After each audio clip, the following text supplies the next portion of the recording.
Okay, we'll begin. Everybody's here, and it's 6:30. So, the Licensing Committee. Right, first of all, the fire evacuation procedures. No fire evacuation tests planned for this evening. Therefore, if the alarm goes, it's the real thing. Leave by either those stairs or those stairs, and we meet in the War Memorial Park. Okay. Next, to note that the open proceedings of the meeting are webcast, and I'm assuming that's working. Yeah? There's nothing up there. Okay. And to ask next that you switch off your mobiles or put them on silent, please. I have, I think now, no resignations or replacements or apologies for absence. Do we have any declarations of conflicts of interests amongst us? No. I don't have any urgent items. Yes, I haven't quite got there yet. As I was about to say, the first main item on the agenda is to appoint a vice chair for this committee.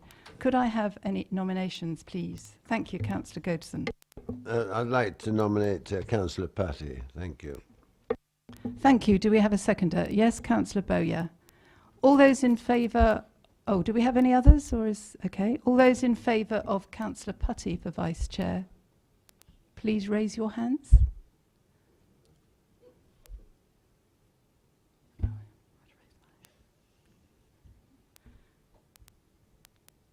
And all those against? And I'm assuming that the others are abstentions. Okay. Councillor Patti is therefore elected and will come and join me to help me with the proceedings. While he's doing that, if you could all look at the minutes on page 5 and 6 of the meeting held on the 16th of March, and please confirm that they're accurate. Yes? Everybody agreed? Who was there? Yes, thank you. Member or public participation upon issues contained within the agenda. I have Mr. Dinning, who wants to speak on the fees and charges section. Just to reassure you that we'll swap the two main sections around so that that comes first. You don't have to sit through our pontificating about gambling. But before we do that, I'm just going to hand over to Linda, who's going to speak just a little bit on the role of the licensing team. Thank you, Linda. Good evening, everybody. Are you happy if I sit, or would you like me to stand? Oh, thank you. You're very kind. I'm getting old. I'm just going to take you on a bit of a whistle-stop tour of the licensing team for the benefit of some new members and also for some returning members, and just a little bit of an update on where we are with the shared service and sort of what we're getting up to on a daily basis. Oh, God. This is where the technology fails me. Usually the down button. Thank you. Oh, hey, it works. Just in summary, this summarises our functions, which is to administer and enforce all the licences that we issue, and almost all the licences that Basingstoke and Hart have joint responsibility for. But it does exclude car parking, other permits, HMO and caravan licensing, and special treatments such as tattooing, etc. I've been in this council now for almost 27 years. I'll have been 27 years on Sunday. Mostly in environmental health, and the last 12 years in licensing. The team as well have been here quite a long time, so we're quite an experienced team now. This is the team as it stands. There's myself. I manage the shared service between Hart and Basingstoke. We have a senior licensing officer, Andy Wake, which I'm sure you'll all know quite well. He assists me with the management over at Hart as well. And we've got 3 licensing enforcement officers, 2 based in Basingstoke, 1 based at Hart. Sophie here is one of our newer officers. 2 assistant licensing officers, which manage the day-to-day responsibility for the administrative side of work, and they're supported by 3 licensing assistants. We're mostly a statutory service. Pretty much everything we do because we've got to do it. The only exception is the Animal Welfare Act, which I'll talk about a bit later, because we have a power under that act, not a duty. Most of that work's done by the RSPCA. What are our aims and our priorities? Well, public safety. We're here to make sure that our public is safe, our residents and our visitors are safe. Apart from a little bit about the animal welfare, where we're really hoping that the animals are going to be kept safe. But generally, it's about public safety. Everything we do has that underlying theme of public safety. Some of the challenges, well, outdated legislation is a good example. Taxi law, we all know that Hackney carriages are still regulated partly under the 1847 Act, before the internal combustion engine was ever invented, I think. 1976 for the 76 Act, and 1980, some of that Transport Act legislation is in the 1980s. Animal licensing, we're looking at 1950s for pet animals, 1960s for breeding and boarding, 1970s for riding schools. It's really out of date, and these are challenging times in terms of technology, etc. Charity collections even goes back to the Factories Act from 1916. So, you know, that's 100 years old. So that's a long time ago, but obviously not as old as the Hackney Carriage Law. Sex establishments is 1982, but that has been recently amended, and this committee did approve a policy in recent years in reflection of that.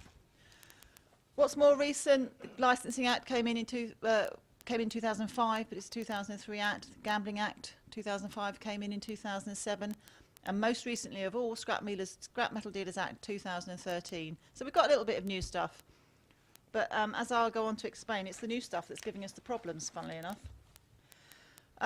Moving on to taxi and private hire licences, across both authorities, we undertake around 1,300 licence transactions each year. Well, last year particularly. That's applications for every licence type, changes to licences, temporary licences, that sort of thing.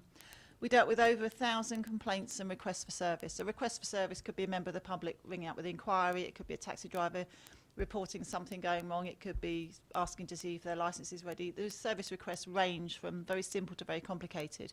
But we dealt with over 1,000 of those last year at the both authorities. And we licence vehicles, drivers and operators. The subtle differences most of you will be aware of is Hackney carriages, they apply for hire, they can be stopped in the street, they work off ranks, don't have to be pre-booked. The policy of this council since about 1989, I'm sure Mrs Burgess will correct me if I'm wrong, is that all Hackney carriages at Basingstoke must be wheelchair accessible.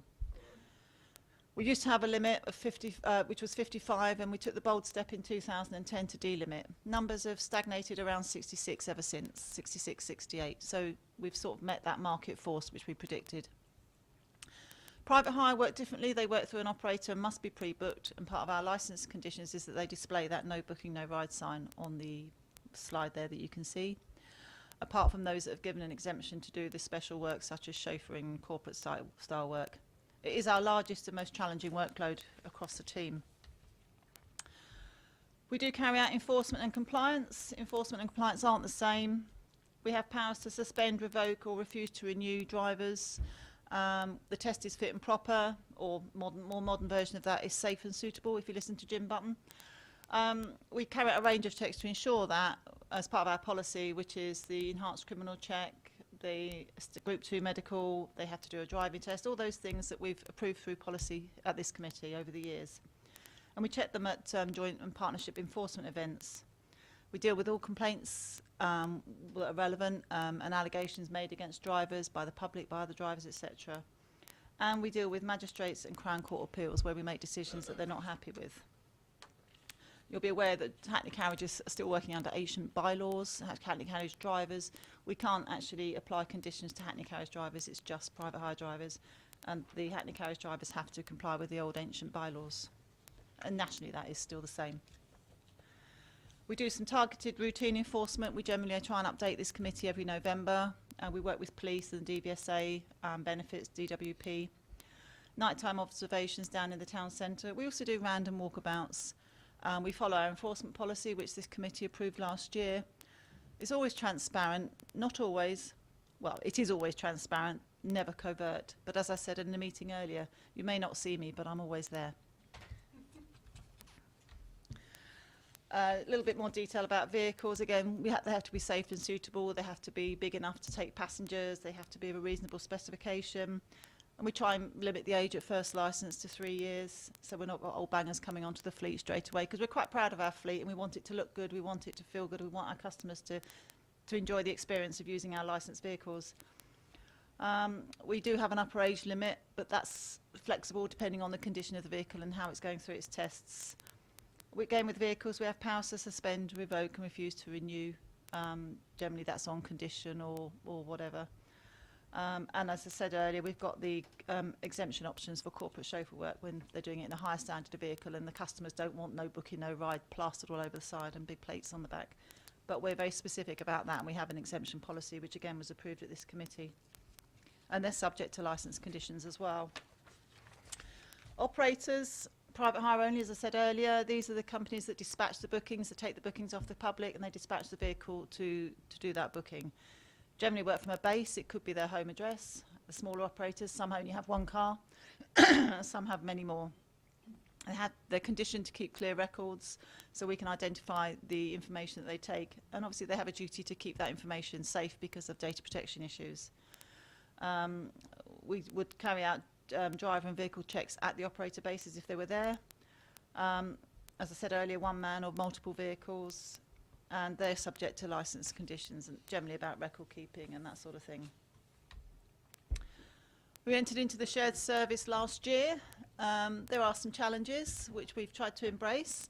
Different policies, Fleet and Hart are very different to Basingstoke and our borough, so we've had to accept the cultural differences. Hart is generally hackney carriage, and they use any saloon vehicle that meets their specification. They don't have a wheelchair policy.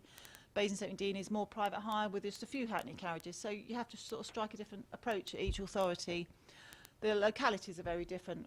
Hart has Blackwater, has Fleet, it has three or four town areas. Basingstoke really centres around Basingstoke Town Centre or potentially Tadley and Whitchurch, but it's much more rural in Hart as well and smaller. And the procedures are different. So we're gradually working on those differences and trying to streamline them where we can, but whilst identifying the needs are very different into authorities. We don't want to become mirror images of each other.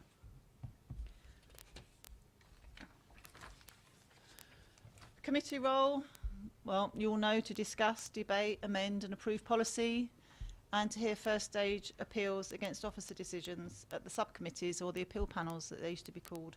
And as we are doing tonight is fee setting. Licensing Act is all based on the 4 licensing objectives that most of you are very familiar with. Involves licensing of premises and clubs for alcohol, entertainment, late night refreshment, personal licenses, and we arranged and report to licensing subcommittee hearings for contentious applications. There were over 1,000 transactions under that legislation last year, and we work closely with our responsible authorities such as police and fire authority, etc. We have a very good partnership relation working with those.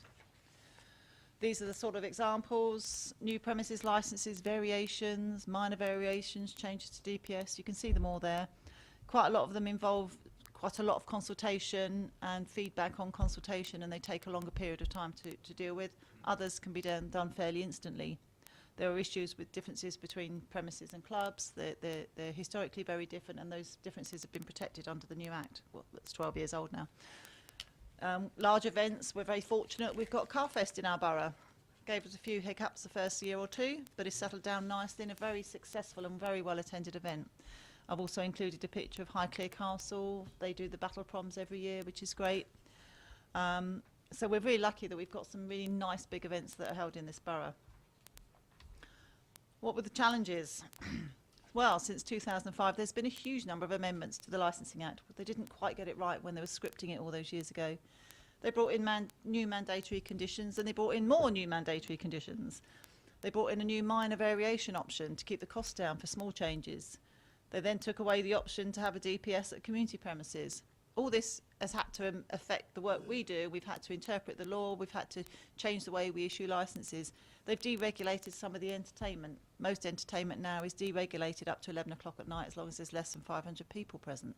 So live and recorded music is much less regulated, but it still appears on some of the old licenses because that's how they were. And we can't call in 500 licenses that are 20 pages long and change each one of them. So we're slowly working through and changing them as they come in.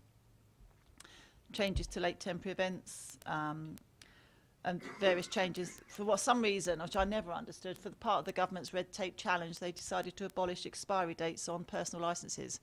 Personal licences are a really simple process, and we get a photo and we get a criminal history check. Now, somebody could have a personal licence for 30 years and still have the same same photo and no further criminal checks because the government decided to take away expiry. And you'll have people working with licences with an old expiry date on. I never got my head quite round that, but Home Office decided that was a really good move in terms of reducing red tape. But that's my cynical view.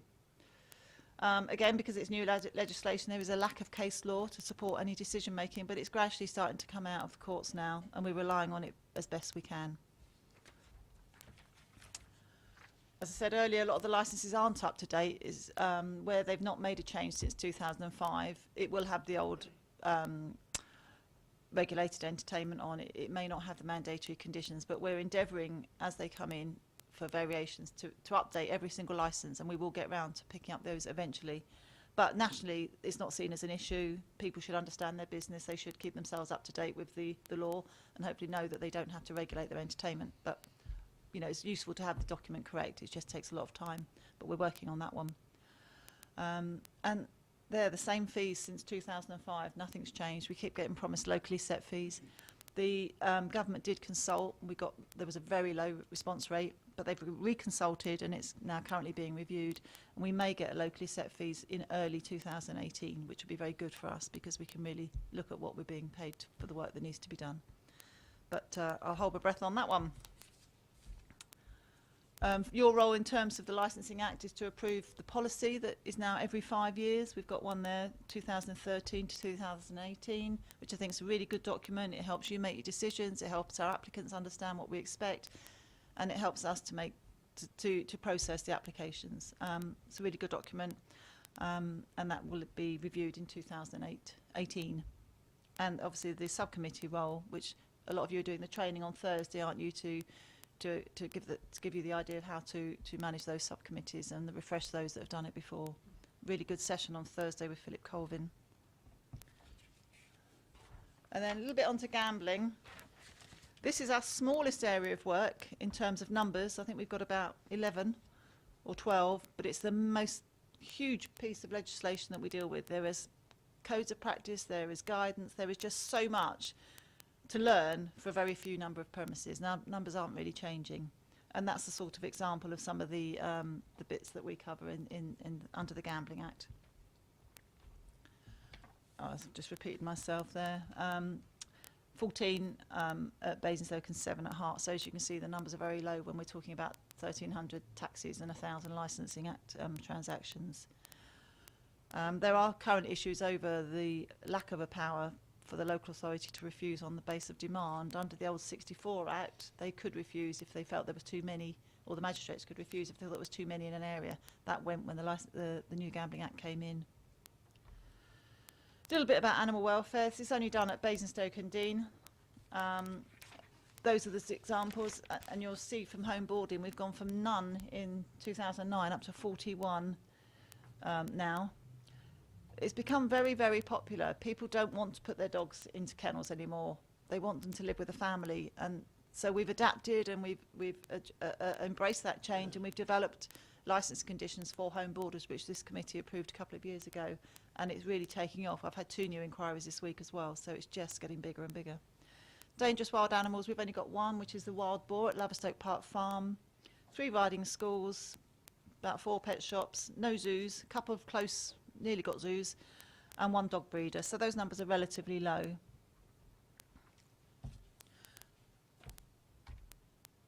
Again, challenges, as I said earlier, the old legislation and unlicensed activities. Facebook is a mine of information, with dogs being advertised for sale and all sorts of things. And it's quite sad, I think, some of the adverts you see. I've got a couple. Oh, no, not in this one. You see adverts on Facebook. My dog died this morning. Has anyone got a dog for sale? And then you'll see adverts in dollars. I mean, Facebook's a minefield, and I think it's very tragic that we have no control over that. The legislation is currently out for review. DEFRA have done a consultation, and they're looking at streamlining all the animal welfare licensing into 1 licence. I'm not sure how that's going to work. In fact, I'm going to be speaking about the outcome of this consultation at the licensing conference this year in November in the IOL conference. So I think there's going to be a bit of good cop, bad cop going on there, because I'm not convinced by some of the changes. But again, that's my cynical view. But it may be good. We'll wait and see. Just moving on to street trading. These are your kebab vans, burger vans, car sellers, flower sellers, that sort of thing. This authority adopted the provisions of the 82 Act and rendered all our streets consent streets in the borough, so you must have consent to trade on any of our streets in this borough. Includes ice creams vans. And we do offer temporary consents because we have about 3 Christmas tree sellers that like to work for a month at Christmas, so we offer them a month's consent. And there's about 40 each year. That's gone up. We used to be around 25 and we're now up to about 40. The challenges for street trading is the nighttime economy issues, because they attract crowds after the pubs have closed, which some say is a good thing because it slows down the exit from the town and calms people down, but it does create noise issues where they are, and litter, obviously. We're drafting a brand new street trading policy, or Sophie is. The old policy hasn't been reviewed for some years, and we're looking at Hart as well to see how we can streamline that, and that will be coming back to this committee hopefully later this year, in November. That's the plan. We've had some inter-trade wars and kebab wars, as they call them, vehicles being burnt, but that was a few years ago. They will tend to be behaving themselves now. The downside to that is there's no appeal rights for them. We can just give them notice that we're going to end the consent. There's no appeal rights, but we do offer them an informal appeal to this committee, and I think we've done, or subcommittee, and we've done one, I think, that I can ever recall. Yeah, we've only ever done one, so generally that works very well. Sadly, though, yes, that's true, yeah. Sadly, they're sort of caught in a double whammy because the kebab vans like to work late at night, and as it's late night refreshment, they have to have a premises licence under the Licensing Act as well. And I think that's a little bit tough because they have to pay twice. So that's a little bit unfair. Whether that will change in this new review of the Licensing Act, I don't know. Nearly at the end, sex establishments, we don't have any. We've only ever had one application, which was about 12 years ago. But we have to have a detailed, well, we don't have to have a detailed policy. We made the decision that when the changes came in a couple of years ago that amended the 82 Act, it would be good for us to have a good policy to protect us and our residents if any applications for a sex establishment licence came in. And that includes sexual entertainment venues like lap dancing, pole dancing, that sort of thing. This committee has approved it. The policy is still quite robust. I've reviewed it personally and there's been no changes, so it won't be coming back for a couple more years yet. And just to add to that, that local premises licensed under the Licensing Act can have 11 adult events every year without the need for a sex establishment licence, but they must be at least a month apart. So there is some exemptions for premises holding a Licensing Act licence. Charity collections, this is the old 1916 legislation, people in the street with a tin. We issue permits for those. We had a new policy last year which helped streamline the way we do that.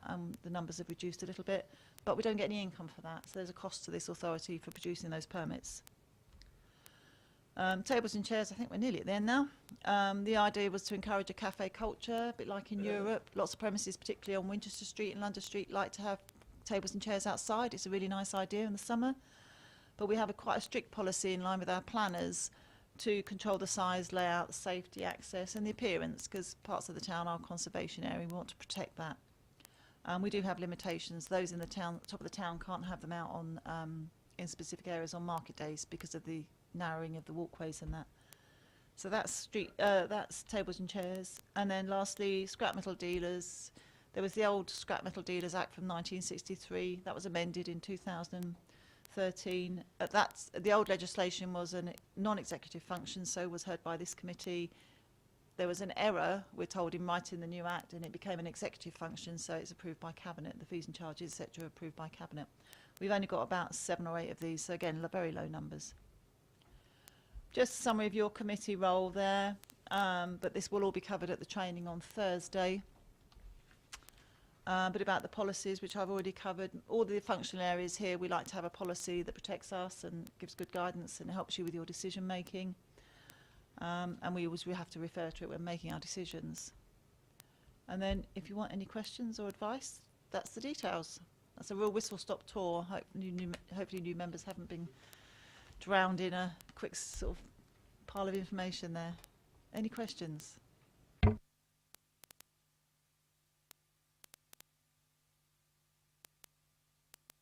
Sorry, it's Councillor Leake. Sorry, I went to sleep.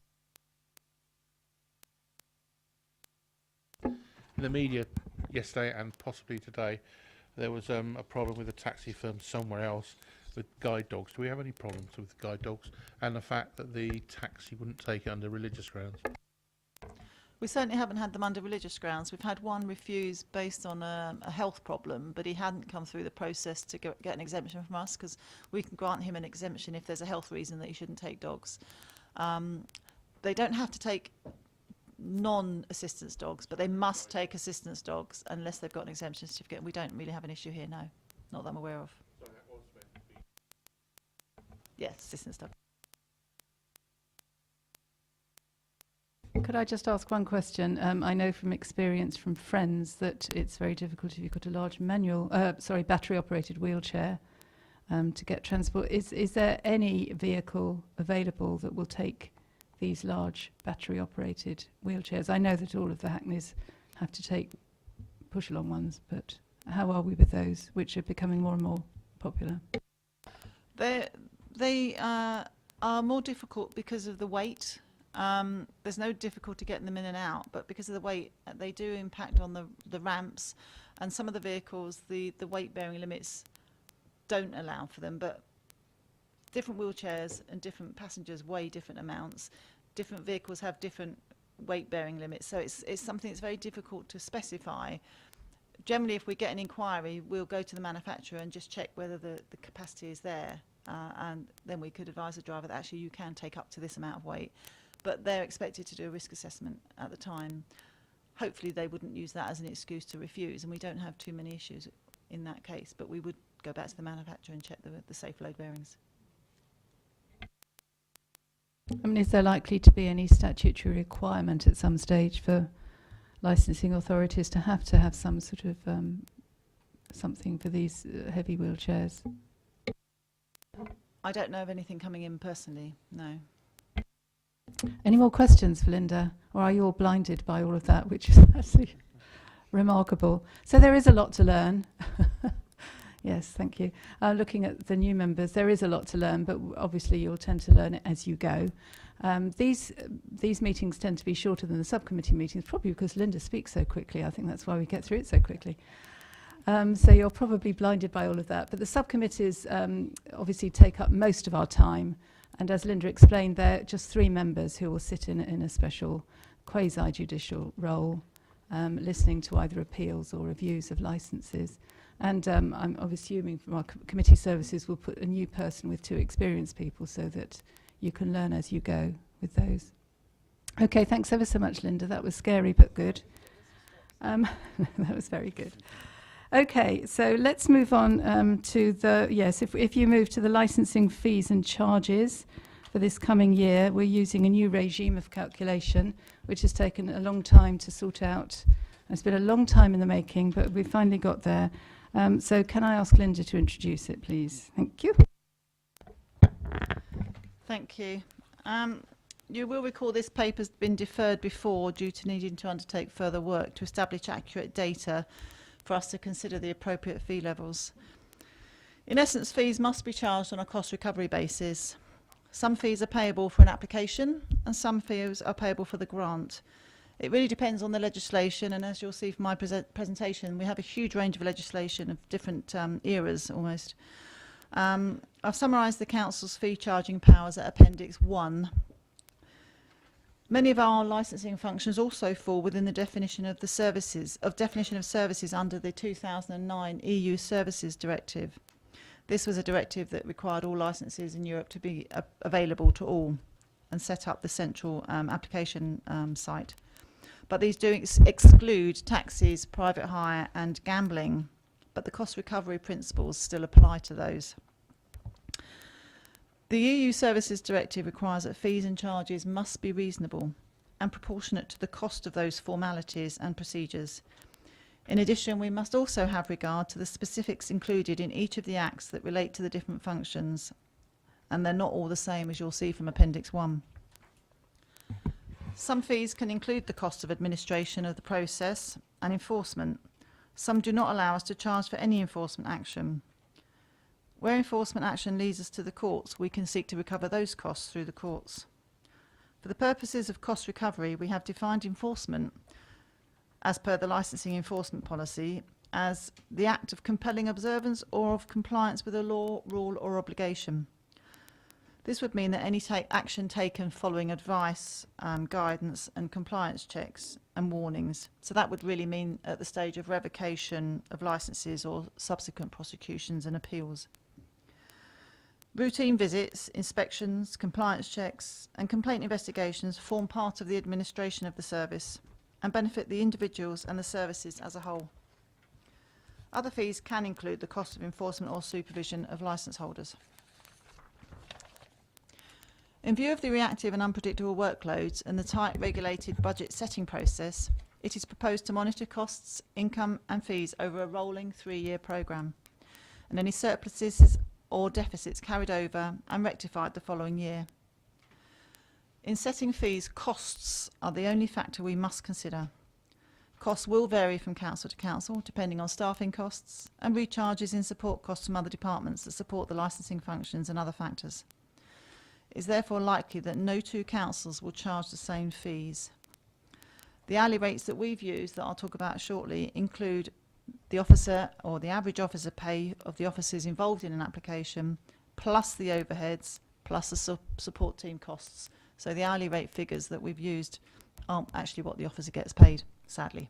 The licensing team are constantly monitoring processes and procedures to ensure efficiencies and in order to monitor costs for individual licence types.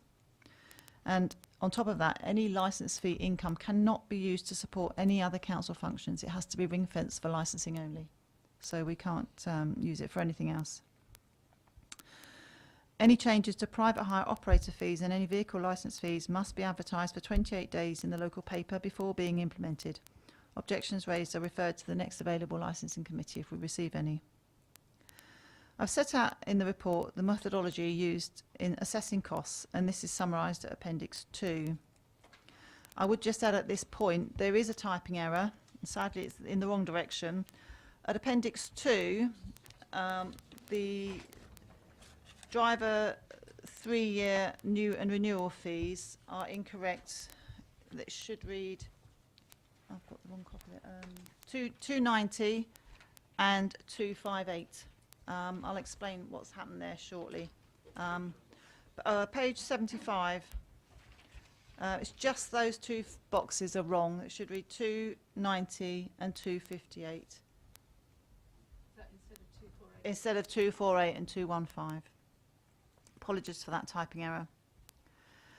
The outcome of this review has resulted in an increase in the number of fees charged. This was seen as essential to reflect actual costs when dealing with larger premises, as those licence holders were seen to be paying the same as premises much smaller in offer and complexity in requiring much less officer time. Renewal fees have been reduced in many cases to reflect the amount of information held and less officer time providing initial advice and guidance and entering data on the case management system.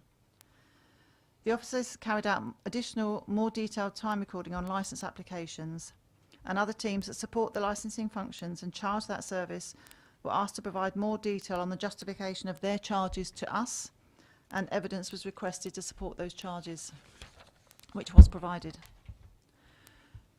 The report relates initially to the licence types at Appendix 2, namely taxi and private hire, plus then animal welfare, street trading and tables and chairs. Other licence types, such as sex establishments and gambling premises, are not included due to not receiving any applications and therefore not being able to assess those true costs. These will be costed as and when applications arise. In the meantime, it is proposed to raise those fees in line with the budget strategy at 1%. The fees for licences under the Licensing Act, as I said earlier, are still set centrally, and we may see a change in that in 2018. And same with statutory fees set under the Gambling Act for most of the permits are remaining unchanged because they're set centrally. The review and proposed draft fees does result in a shortfall of £11,000 for the 2016-17 financial year. This is mainly due to a significant change in the street trading fees and licences for tables and chairs. Those reductions in costs have been achieved through more efficient administration of those licence types in recent months. Members will note that the taxi and private hire driver fees have increased. This is mainly due to the fact that we previously did not charge for the time spent dealing with DBS checks and the additional new driver checks, and also chasing documents and references which tend to take their time with new drivers. The vehicle licences have been reduced, mainly due to improved processes and a reduction in officer costs in administering those licence types. The previous fee included elements of the consumables such as the plate, etc., These are proposed to be charged separately, as not all parts are required on every application. And in addition, we propose to abolish the historic plate deposit. This goes back to the days when we had the metal plates on the taxis. We don't need that now, so we're proposing to abolish that. And applicants will only pay for the consumable parts that they need. This is the bit the plate sits on, and the screws and the brackets. They don't always need all of those every time, so we've split those charges out and they just pay for what they need. Operator licensing has historically been around one operator's premises with one licence and any number of vehicles. Those operators now occupying more bases under one licence and operating multiple vehicles require additional resource and officer time, and the proposed fees reflect that additional cost. That really sums up where we are. I'm very happy to take further questions. Are there any questions generally to Linda at this stage? I think I'd probably feel inclined to listen to Mr. Dinning in that case first, and because I know that he'll want to be talking about Hackney licensing, and then we can perhaps ask Linda questions in amongst the discussion time. So, Mr. Dinning, would you like to just come and say what you want to? Thank you.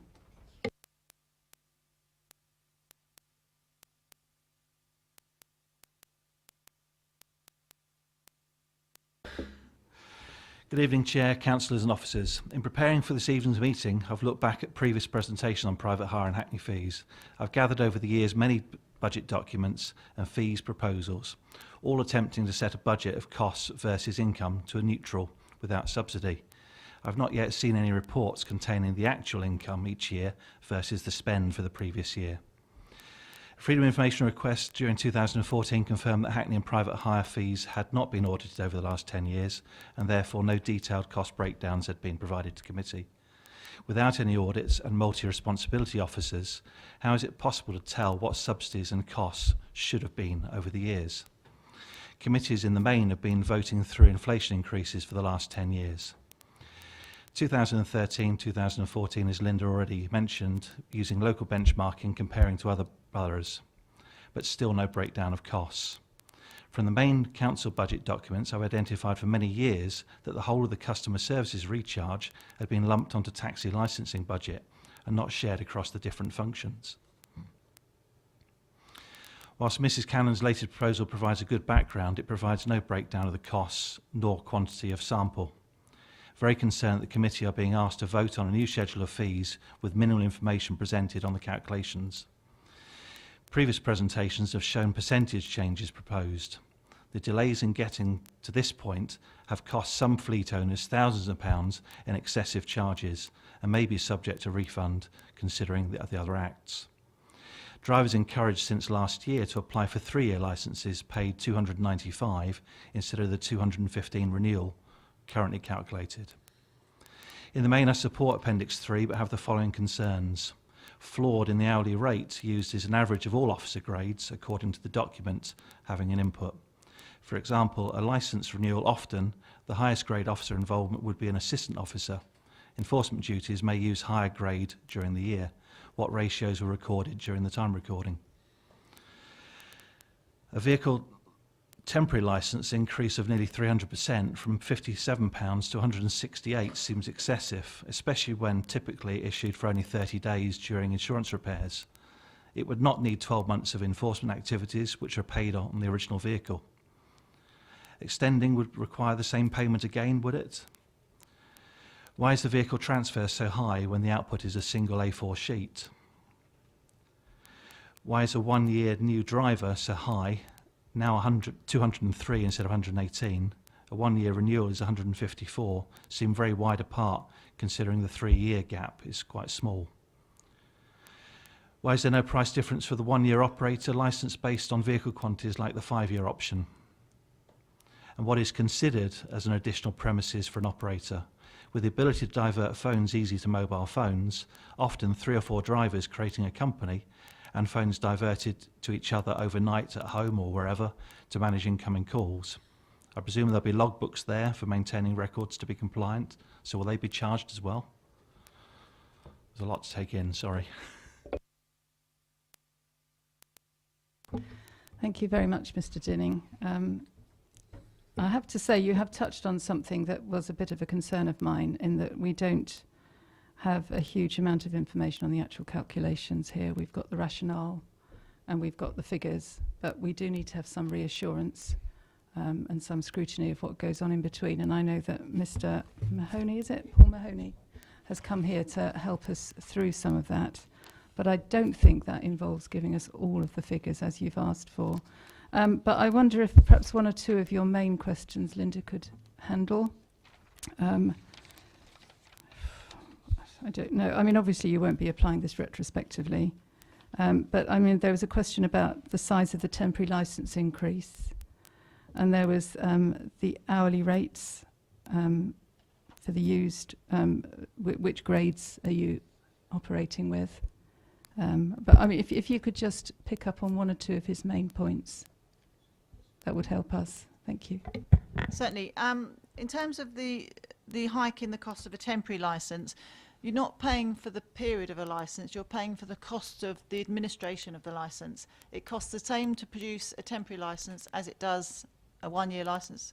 But what we haven't included in that is the additional enforcement, because those licences don't tend to last for the year. So the temporary licence doesn't include the 30 minutes or 60 minutes. I'm trying to look at my spreadsheet unsuccessfully here. We've taken off the additional charge for enforcement because it's unlikely that we would do any on a temporary licence. We might do if we happen to be out, but we've taken the view that it's unlikely. But the cost of producing that licence for a temporary vehicle where it has gone in for repair is the same as producing one for a year. People, I think, thought that they were getting a year's licence and concentrated on the period. They're getting a licence, and there is a cost to producing a licence, and that is the cost. And unfortunately, that is one of the ones that we've probably been undercharging in the past because it costs the same. In terms of the hourly rate, I'll start, and if I need some help from Paul, I'm sure he'll help me out.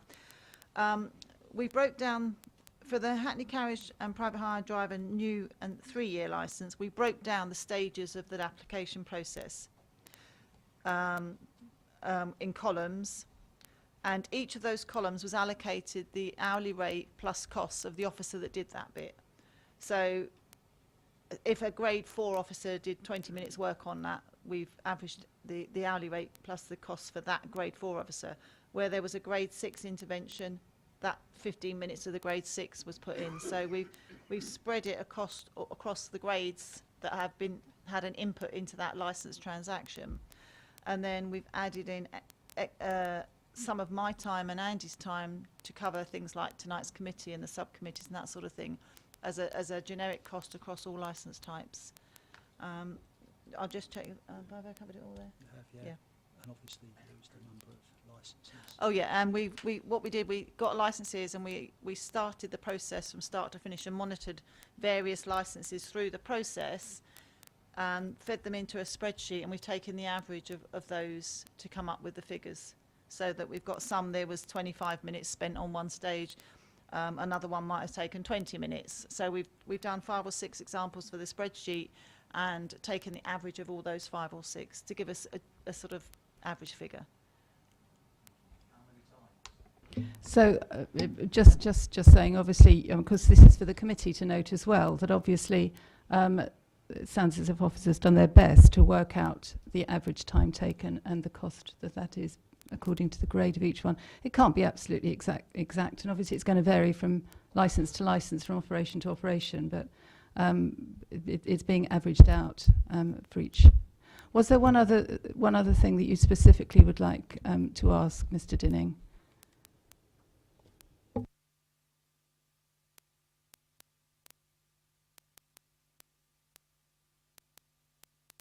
I touched on the multiple locations. Would you consider a 3-man band having 3 offices? The multiple bases are where an operator chooses to include additional bases within their operator's licence. We've got one that's got 3 bases where drivers go and pick up passengers, where the work is dispatched from, and we may potentially have to visit. So that's where the multiple bases comes in, because there's 3 bases where the records are kept. We wouldn't, we may not necessarily go to one particular base. If there's 5, we could end up going to all 5, and we would expect to routinely visit each of those premises that are under that licence. But if it's the same company operating 5 bases, it's 1 licence. But the impacts are much greater because there's 5 premises to us to visit under 1 fee. Thanks, Linda. Does anybody have any questions to ask Mr. Dinning? No? I mean, we do have ongoing talk. Yes, sorry. Councillor Putty. Yeah, thank you, Chairman. Mr. Denny, you said something about subject to refund. What do you mean? I believe the Act came in place 2009. We've also got a clarification in 2015. We were very slow, in my view, to implement what we've got tonight. We have been paying more than we should have been paying, and I don't think it's unreasonable to backdate it to some point for some fees. Thanks. Could we just have a comment on that, please, Linda?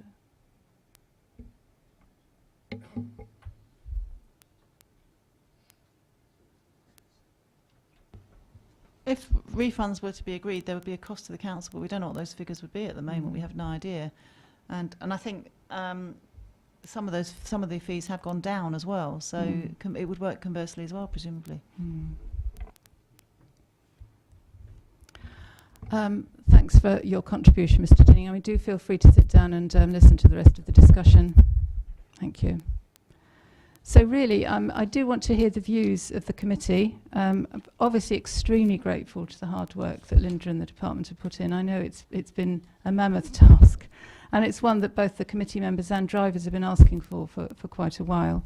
In the past, we've had to rely a lot on trying to find a percentage and looking at other authorities and trying to work around it, but now we've got something much more concrete to go on. But I do need the views of the committee. I mean, obviously, take the point of what Mr. Dinning said, is that we've got the rationale, we've got all the things, all the costs that are being taken into consideration as this is being worked out, and we've got the final figures. But we do need to satisfy ourselves that these are properly scrutinised, either by us or by whoever, so that we can, with confidence, say these are okay. So if I could perhaps just hand over to Linda or Paul and just ask if you could take us through the process and help us if there are any calculations you can explain to us or anything you can give out. Paul's going to hand out some of our spreadsheets with some examples on of the work that we've done.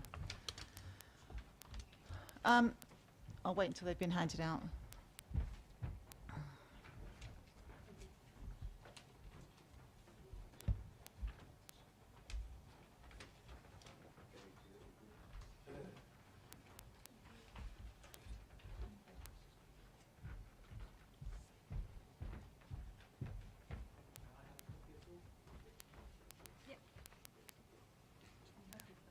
Well, I don't know, I'm not sure.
Okay, just so you know what we've decided.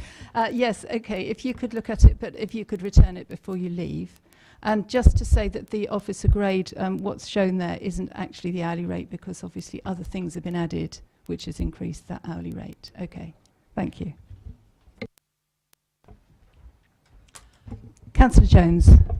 Well, I find this a bit strange, if I'm honest with you. We should have had this with our papers so we could actually look at it beforehand. You know, it's part of what we do. We're now looking at something as someone's actually reading it out. We can't actually go back and find out whether it's good, bad or indifferent. We've got to take an opinion now, and I find that a bit difficult, if I'm perfectly honest with you.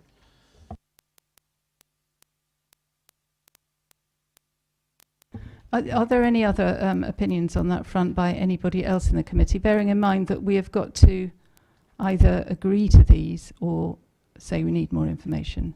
But tonight is the night where we've got to make a decision on one or the other. Councillor Godison. Thank you, Chair. Well, I do tend to agree with Councillor Jones. I mean, it would have been helpful if we're expected to comment today on this evening on this. It would have been helpful to have seen this before, because it's obviously very pertinent to any decisions we might make on what's in here. So I'm inclined to agree that it would have been helpful, and I don't know whether there's any way around that problem, but it would have been helpful if we'd seen this before. Thank you. Well, I mean, there's obviously a way around it. We can defer the decision. It's whether or not, when we've heard exactly what the process of scrutiny has been, whether or not that would satisfy us. I understand that officers have scrutinised it, but obviously I don't think councillors have. I think that's probably the state that we're in at the moment. But if either Linda or Mr Mahoney could just take us through the process from whoever it is working out what the costs are and therefore what the licences should be, exactly how those figures are arrived at, so that we can have confidence that they're correct. Thank you. I did try and explain the methodology at Appendix 2 without having the detail of a spreadsheet. So Appendix 2 broadly summarises how we arrived at these figures. These are the figures that we arrived at using the methodology detailed at Appendix 2 on page 73. But I will take you through. We've got some examples here. The first page is examples of driver licenses, 3-year new and 3-year renewal. These, as I said earlier, these were timed from start to finish, and then we assessed the time spent on number of complaints, etc. And you'll see in the later column, we had 1,045 complaints, 49 complaints last year. On average, takes half an hour. Some might take 4 hours. Some might take 2 minutes. And so we allocated 30 minutes to each licence and divided it by the number of licences we processed last year, which was 818. So that's how we've arrived at that. It's a 3-year licence, so we arrived at 30 minutes. It's a 3-year licence, so 3 times 30 minutes. So that's where the 1.8 hours comes to under the complaints. But I'll go back to the beginning. New drivers, they need a lot more advice at the booking in interview. They need a lot more advice in terms of how they need to conduct themselves as drivers. So that's time spent on that. As I said earlier, we never used to charge the time out for the DBS interview. This is where they come in with their ID and fill in the enhanced disclosure form, fill out their addresses. It's a formal form. We have to make sure it's accurate, and we allow an hour for that interview. Sometimes it takes longer, sometimes it takes slightly less. We've allocated an hour to each of the new drivers. The 3-year renewal, the time taken is much less. We've divided it by 3 years because the DBS application is only made every 3 years. Checking the references, sometimes they come in okay, sometimes they come in with somebody who's known to them in the trade, and we don't like references from the trade. So we spend time potentially chasing references if they haven't turned up, and time spent reading them and just making further inquiries. 20 minutes in most cases. There was one there that was 40 minutes. Maybe the reference was wrong, maybe it was somebody that was known to them in the trade or wasn't somebody of standing, so that one took a bit longer. We have to assess the application form. The new application form is longer than the renewal forms are pre-populated. They just have to sign it that say there's no changes. The new application form is much more detailed. This is one of the things we're trying to aim for online application forms. If we get that, potentially the cost will come down in the future. We're striving for online application forms. Time spent creating the case on our uniform record system and our electronic filing system, generally around 45 minutes. Medical checks with occupational health. The driver brings in their medical form. We then have to send it off to the occupational health advisor by email. He comes back to us to declare the driver fit or unfit. Sometimes they take a bit longer to assess if the driver has a condition that requires further intervention or investigation. So we average this out at around 24 minutes. Some took longer, some took less. Then there's the production of the licence, there's the paper copy, there's the conditions, there's producing the driver's badge, there's the cost of the badge. So that's all included there, and that takes around half an hour. And then we allow 5 minutes per licence, because most of them have to go over to reception to be delivered and papers to be collected. So we allow 5 minutes per licence for that, because the taxi trade tend to like to use the reception. They don't do a lot by post. And then for the 3-year licences, we send out an annual declaration to them to say, has everything changed? Have you got any points on your licence? It's a 1-page thing. We've allowed 30 minutes per licence for that. And then we've allowed a 20-minute compliance check, one each year, so that makes an hour. So that's pretty much where we've come to on those. And then at the end, you'll see we've added on the half an hour for myself and Andy to cover the management time spent doing the assessment of any applications that might need a decision over and above the default decision, and to come to committees with reports and to do subcommittees and to prepare policy, that sort of thing. A flat fee across every licence, half an hour of each of our time. So that really sets out how we've arrived at the new and 3-year licences. The 1-year licences, as I said, will be reduced by the amount of complaints time and inspection time, which is why they're a bit less. And the medicals as well are new. Sorry. Thanks, Councillor Frankham. On the first column, time taken, you've got 5 figures of 6 hours, then the average is 7 hours. I don't see how that can work out. And then it's the same on the column down. So if that's wrong, I'm wondering what else is wrong, because that's the only one I can notice off the top of my head without a calculator. How can 6 hours, 61. You said. So 6 hours. 50. Yeah, that's because the management time we've only added onto the averages, not onto the individuals. So you'll see the 0.5 for Andy and 0.5 for me. We've not added that on to the calculations that we've did. We've created the averages and then added on that as a total for the average. So it gives us the whole average, not just the individual parts of the average. No, the average includes, we've taken the average times to process the licence, and we've arrived at an average of around 6.36 or 6.4 hours. So we've come up with the average, and then we've added the 1 hour, which is half an hour for me and half an hour for Andy, 7. which gives us the 7. Yeah. But we've not put that in every row because we just added it onto the final figure. Yes, it does look wrong, doesn't it? But I can see what you're saying. Councillor Hussey. Thank you, Chair. So I'm concerned about the process and which is based on averaging things out about 30 minutes, etc. And yet we get this precision of £6.27, £5.71, £213, not 215, but 213.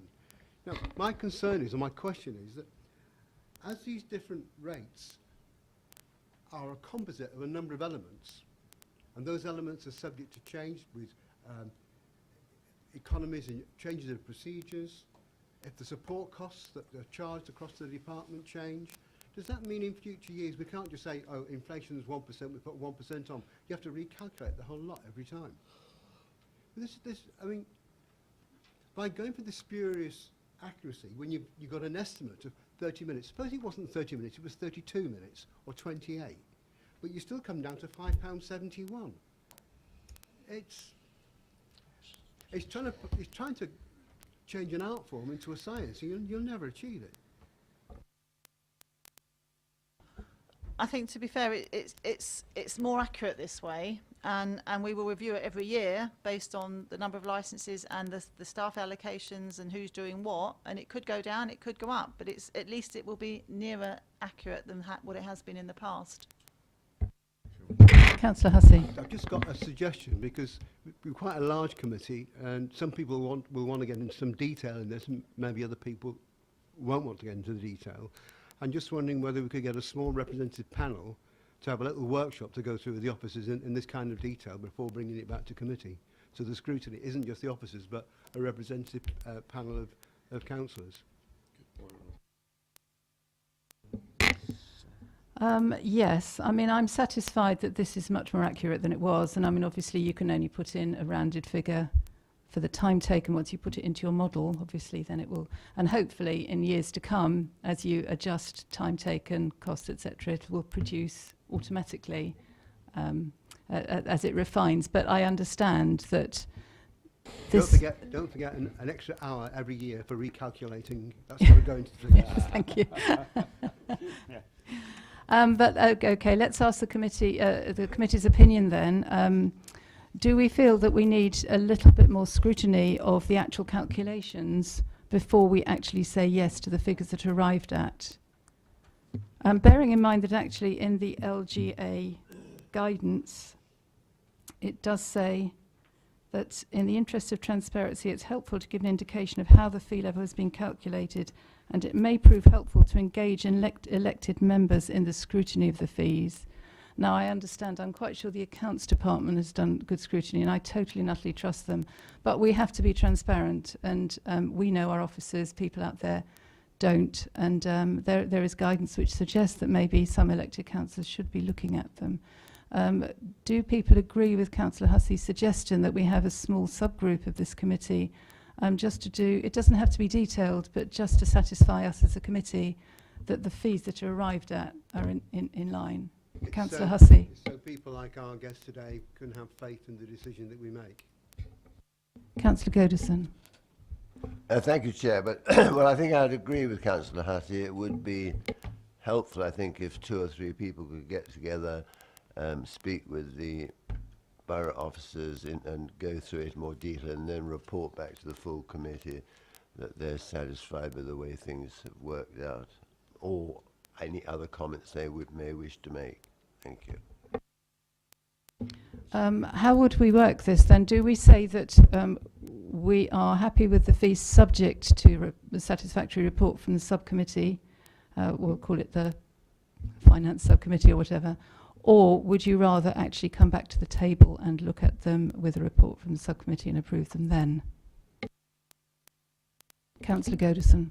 Well, if provided the subcommittee do come back and say they're very happy with the way everything's been worked out and done, I don't see any harm in us agreeing here today now that we accept these subject to the subcommittee confirming that they're happy with what's been produced. Thank you. Sorry, so the proposal is that we approve these fees subject to a satisfactory report from the subcommittee of 3 members of this committee. Does that sound reasonable? Okay. In that case, everybody's agreed on that. We now need to agree which members we want. I think possibly perhaps Councillor Frankham, the detail. Do you have time? You probably don't, do you? I was just going to ask, can we have some indication on how much time it will take up, so I can see if I can fit it in, or if one of my other colleagues would want to do it anyway? Well, quite frankly, I have no idea because I'm not offering to do this. I'm not. I mean, obviously, there is a very wide range of fees and charges, and I'm honestly not suggesting that you have to go through it with a fine-tooth comb, but just to get a general feel for the, obviously for the ones that are most important to our borough, that they are being arrived at in the right way, so that there's been some scrutiny by elected members. So I have no idea, but I would suggest perhaps a couple of hours. I don't know. And if we could have some volunteers for that committee, that would be wonderful. Councillor Leeks. Perhaps the person who proposed it and the person who seconded it might like to consider it.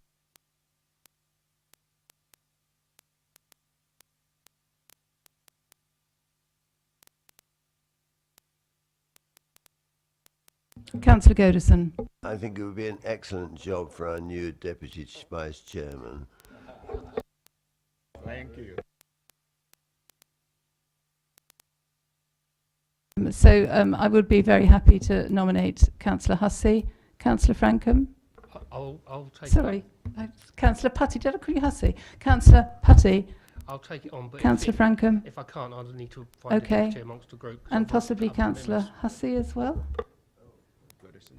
And Councillor Godison. 4 of you. Would that be okay?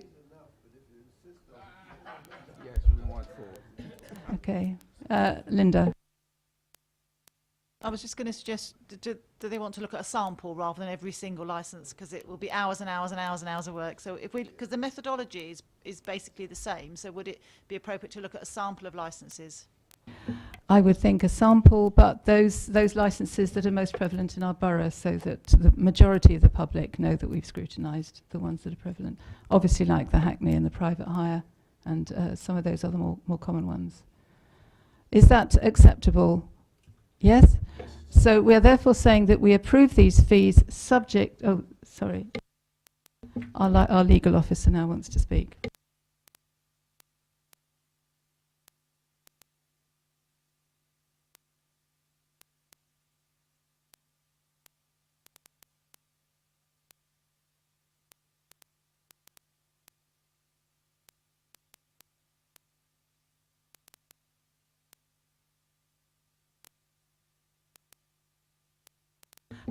Louise is just making sure that we know that these, although we're approving them, we are approving them for consultation. And obviously they won't be finalised until we've had the consultation period. Nevertheless, we're not going to put them out for consultation until our subcommittee has scrutinised them and we're satisfied that they've been properly openly done. So is everybody agreed on that? Linda? Sorry, Chair, there are only 2 licence types that go out for consultation, the operator and the drivers. Or vehicles. All the rest, if you approve them, will be implemented. Is that what you're saying? Yeah, because there's only 2 that go out for consultation. Okay, there are only 2 that go out for consultation, but none will be finally approved until we've scrutinised a sample with our subcommittee. Is that okay? No, none at all until they've been properly scrutinised by the subcommittee, which will consist of Councillor Putty, Councillor Godison, Councillor Hussey and Councillor Frankham. Is everybody agreed? Agreed. Thank you very much. Oh, Councillor Frankham. Are we going to do the same exercise on Hackney carriage charges? As in the cost of taking travel? I'll let you know later. Thank you.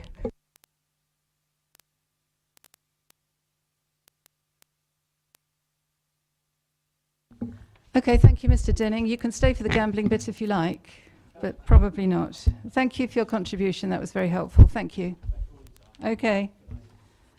Right. We'll now move on to, hopefully, a more smooth process of looking at the Stage 2 Statement of Gambling Principles, which will include our new local area profile to help with the risk assessments. Linda, is this one for you again? You're doing it all tonight? Okay.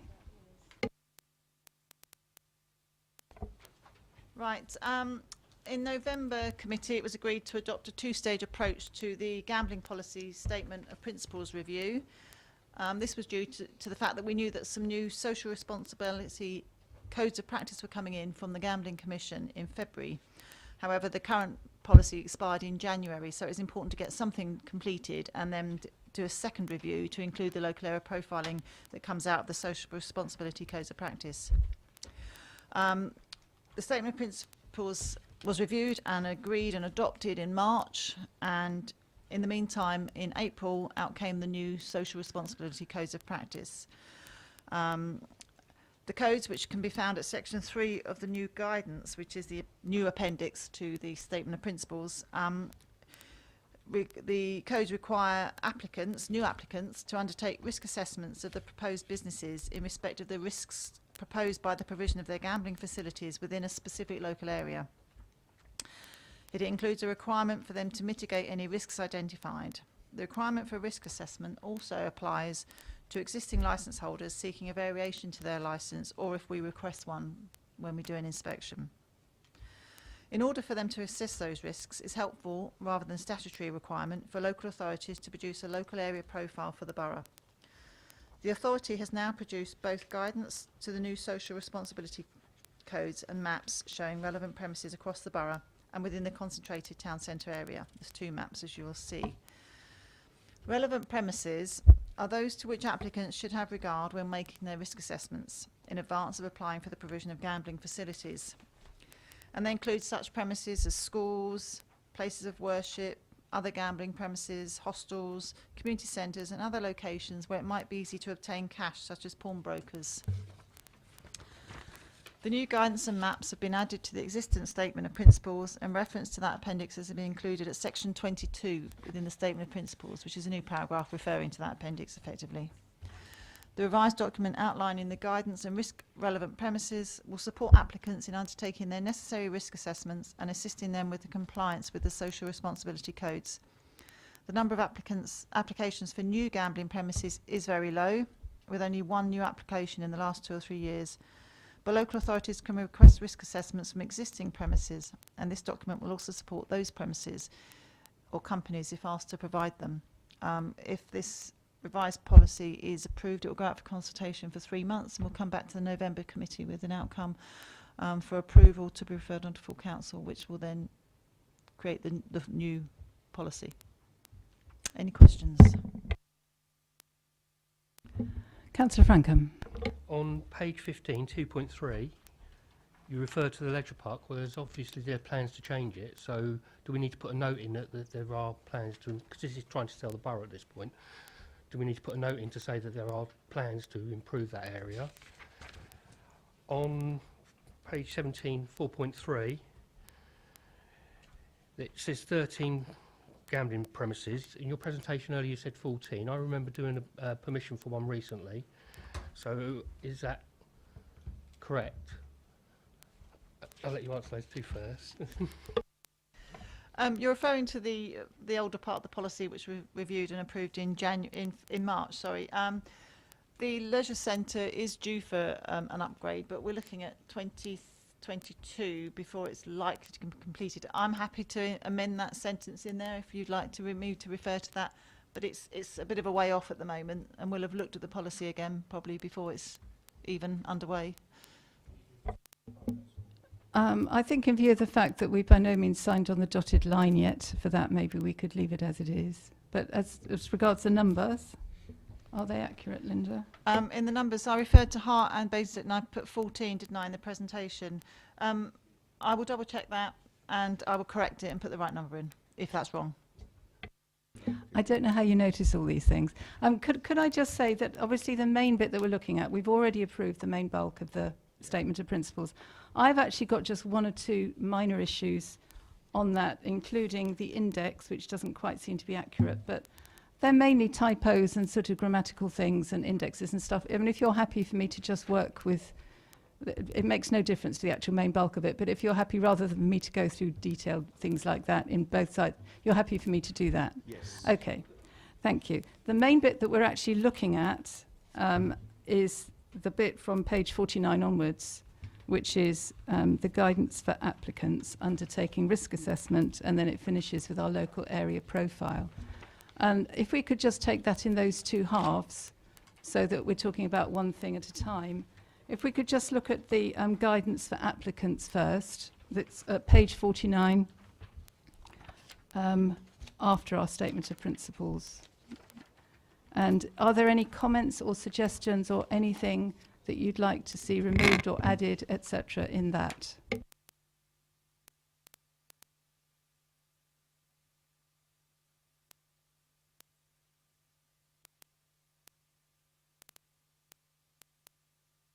Nobody? Well, I have. If I could just mention a couple, and it is only a couple. First of all, I think on page 54, where you're talking about significant changes in local circumstances that would lead to a new risk assessment. You haven't used, you haven't said any new payday loan businesses open in the area, and I know we've got at least 2 payday loan areas. And I know that payday loans is something that this council particularly dislikes. And I wonder if we could include that, and later on again in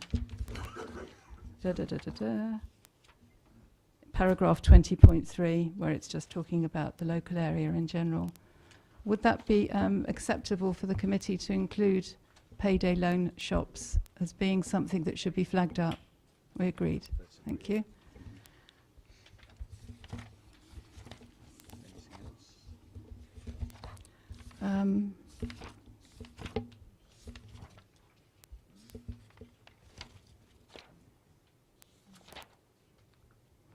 I just noticed that under section 3,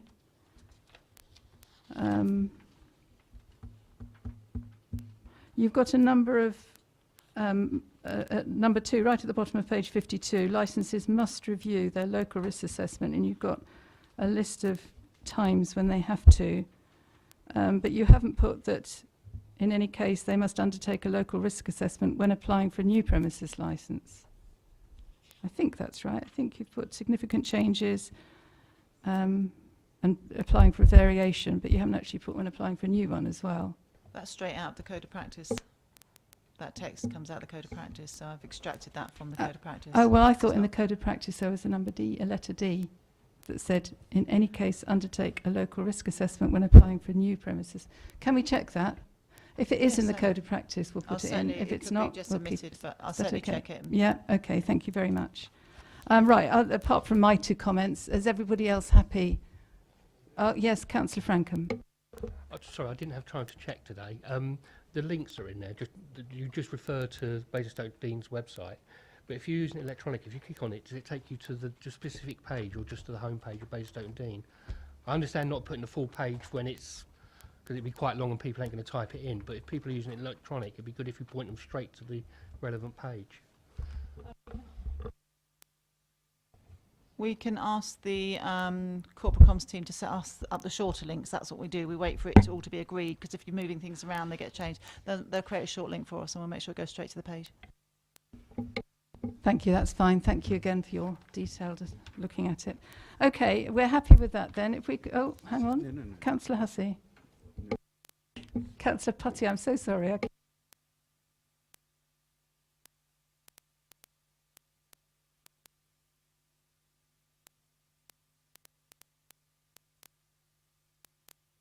Okay, thank you. All we need now to do then is look at the profile maps at our local area profile and see if we're happy with it, if it's comprehensive enough, or if there's anything that you would like added or removed.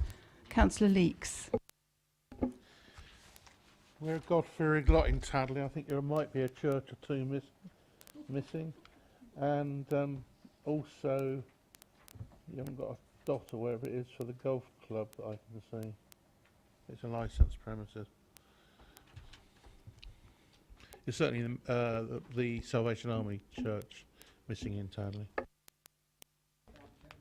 Where is that? Can I just ask where that church is? Because they came straight out of our database. Opposite the SO Garage in Mulford's Hill, it's a Salvation Army Church. And I don't think, looking at this, I mean, it is a bit small, isn't it? I mean, I can't see the golf club either being as a licence. Yeah, I know it is. That all came out of Yeah, I dare say it's probably there, and I can't. It's so small. I can't. We haven't got measles in Tadley. Are there any other comments or suggestions for our local area profile?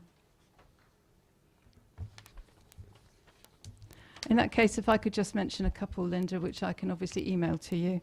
One is that there are 2 more pawnbrokers, one at 4 Wote Street and one called CEX at 20 to 24 Wote Street. They're all in that area.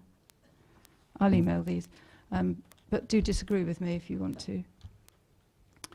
There are money shops, one called 24 Get Money at Queen's Parade, 1A, and another one at 8 Winchester Street, which advertises as both Trade Exchange and the Money Shop. And finally, as far as vulnerable people are concerned, I do think we ought to mark the Camrose Centre, which is a day centre for the homeless and the vulnerably housed. That's at Glebe Hall, St Michael's, alongside St Michael's Church. There's a youth cafe attached to the United Reformed Church in Winchester Street. And I did look to see if there was any gambling counselling, and there is a gambling counselling service in Hackwood Road, number 52. So I think that should also be taken into consideration. The gambling counselling premises, I think we'd included that as hostels so that we didn't identify it in its as a gambling centre. As long as the applicants knew it was a vulnerable, potentially relevant premises, we felt it was appropriate perhaps not to call it something specific on its own and sort of put it in with the hostels so that it was still a relevant premises but wasn't identified as an addiction or counselling centre in it because it was the only one. Okay, I quite understand, although it is on the website. It is on the web. But I mean, I think it's highly significant, that one, really. You really wouldn't want a betting shop next to that. Councillor Franco. I'm just wondering if hotels are licensed alcohol retail premises, because you haven't got the Mercury Hotel. I mean the Apollo.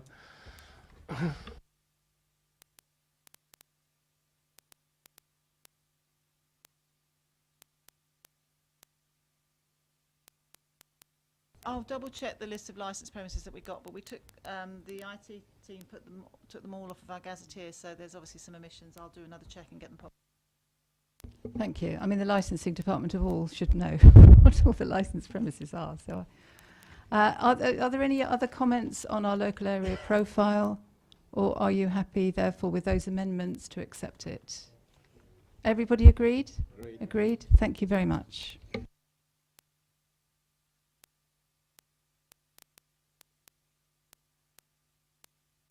And thank you for all your work on that. Much appreciated. It's a good comprehensive document, I think, that guidance. Right, now we've got on our programme, on our agenda, we've got review of our work programme. I think Linda might have got something to give out for that.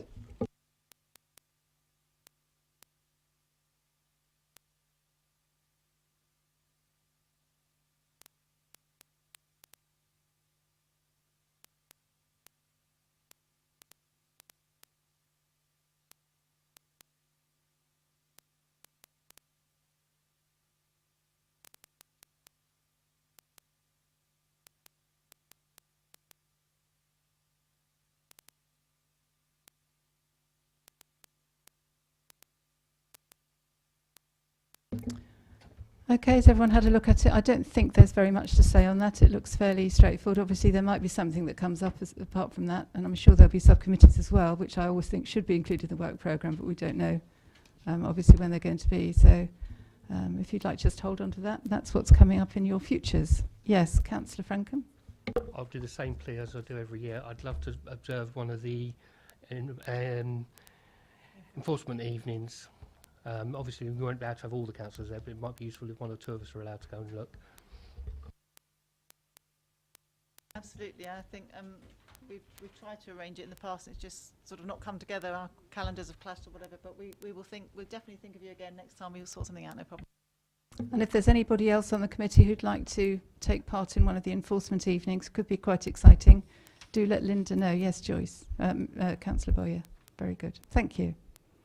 Right, I don't think we've got any other comments to make. The only thing remaining on the agenda now is just to look at the decisions made by subcommittee. Once again, I don't think there's anything that we can really add to it, but it is really helpful to have these notices in hard copy so that we can just see how everybody else does it, and wouldn't mind an odd assessment of some of our decisions as well. Yeah, it'd be good.